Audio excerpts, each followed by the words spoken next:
আসসালামু আলাইকুম রহমতুল্লাহ বরকাতু। মাত্র ঘরে এসে ঢুকলাম। আজকে আমরা গিয়েছিলাম জেএফকে এয়ারপোর্টে আমাদের সম্মানিত নায়েবে আমির ডাক্তার আবদুল্লাহ মাহাত তাহের ভাইকে রিসিভ করার জন্য। তো সেখানে যাওয়ার পর আমরা আজকে দুপুর 12টার দিকে আমরা গিয়েছিলাম এখানে।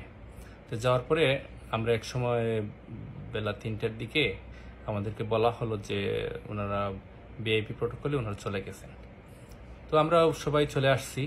হঠাৎ 15 মিনিট পরে আবার ফোন আসলো যে না, ওনারা সবাই একসাথে বের হবেন রেগুলার লাইন দিয়ে।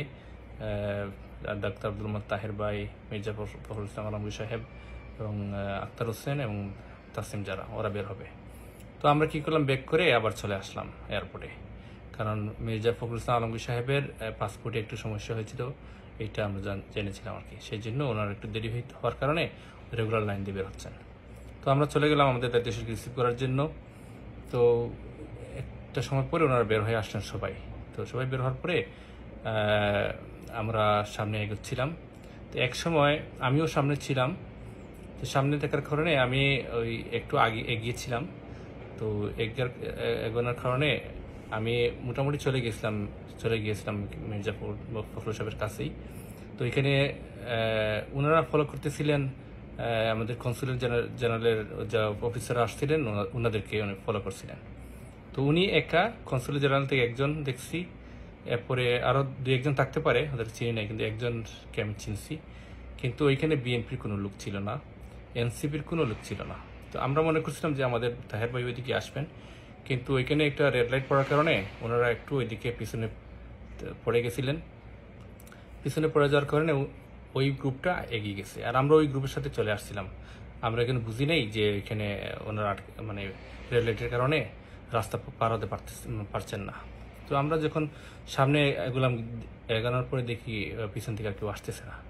কিন্তু ঠিকই এই মুহূর্তে ওই আমাদের এই যারা আজকের এই সমস্যাটা শুরু করছিল, এই আওয়ামী লীগের যারা কুচক্রী মহল যাদেরকে বলা হয়, যারা শুরু করছিল, ওরা মির্জা ফখরুল সাহেবকে গালাগালি করতেছিল, এরপর আক্তারকে গালাগালি করতেছে, এরপরে পায়ে লাথি মারতেছে, অনেক কিছু করতেছিল।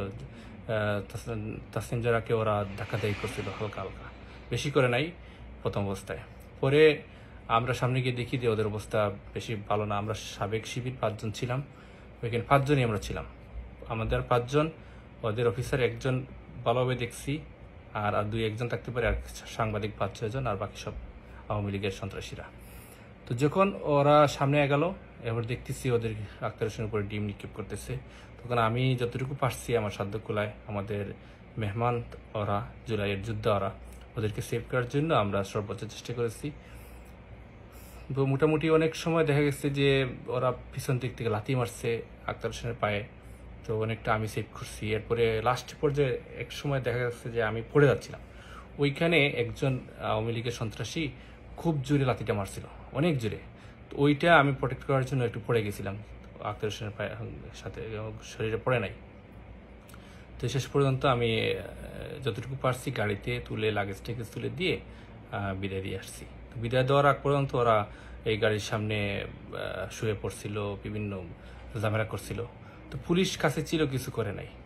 তো এইখানে আমাদের একটা কোয়েশ্চন ছিল যে বিএনপির একজন এত বড় দায়িত্বশীল পর্যায়ে নেতা আসছেন, কিন্তু একজন বিএনপির লোক ছিল না ওইখানে, এরপরে এনসিপির কোনো লোক ছিল না। আমরা এই 5 জনই ছিলাম।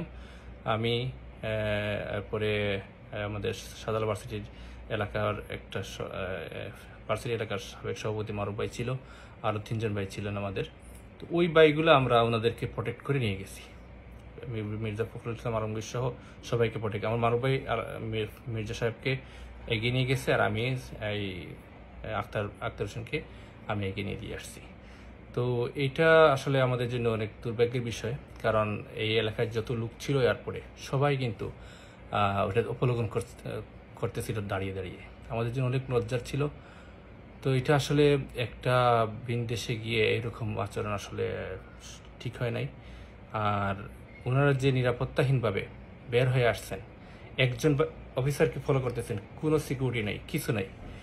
তো এটাও ওনাদের আসলে ঠিক হয় না। কিন্তু আমাদের সংগঠনের যারা বাইরা ছিল সবাই আমাদের তাহার ভাইকে নিয়ে ওনারা বের হয়ে গেছে, কিন্তু আমরা ওইখানে ওনাদেরকে দেখে আমরা আসলে ইয়ে করতে পারি নাই, যে ওনাদেরকে এরকম রেখে আমরা যেতে পারি নাই। আমরা তাহার ভাইয়ের সাথেই ছিলাম, কিন্তু ওদের এই অবস্থা দেখে আমি ছিলাম আক্তার সাহেবের সাথে, আর ওনারা ছিল আমার ভাই ছিল ইয়ের সাথে, মির্জা ফখরুল সাহেবের সাথে। তো আমরা যতটুকু পারছি আমাদের সাধ্য মতো আমরা হেল্প করছি।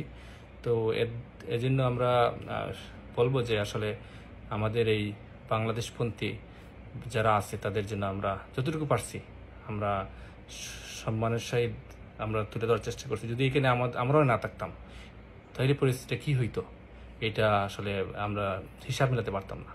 তো আমরা বলবো যে সতর্ক থাকার জন্য, যেন কোনো একটা রাষ্ট্রীয় সফর হোক আর যেভাবে হোক, যেন সবাই যেন যে কোনো যে দলের আছে আমরা যেন সবাই সংঘবদ্ধভাবে তাদেরকে আমরা রিসিভ করি, এবং আমরা যে এই কুচক্রি মহল যারা আছে, যে দেশের মাটিতেও কুচক্রি কাজ করে আসছে, বিদেশে এসে করতেছে, তো তাদেরকে জন্য আমরা প্রত্যাখ্যান করি, তাদেরকে আমরা ঘৃণা করি। এরকম আমরা তো কোনোদিন আওয়ামী লীগের লোক আসছিল এয়ারপোর্টে, আমরা কোনোদিন এরকম যাই নাই, এরকম ব্যবহার করি নাই। ওরা কেন করবে? ওদের এই সম্মান ইজ্জত নাই আসলে, সেই জন্য এরা করে। তো আমাদের এই ঘটনা থেকে অনেক শিক্ষা আছে, যার যেটা শিক্ষা নেওয়ার সেটা যেন ওনারা নিতে পারে। তাই আহ্বান জানাচ্ছি। আর সবাইকে মোবারকবাদ। অনেকে আমাকে মোবারকবাদ জানিয়েছেন আমি এখানে থাকার কারণে, অথবা একটু সবার উপকার হয়েছে। তো জাযাকাল্লাহ খাইরান সবাইকে। আসসালামু আলাইকুম।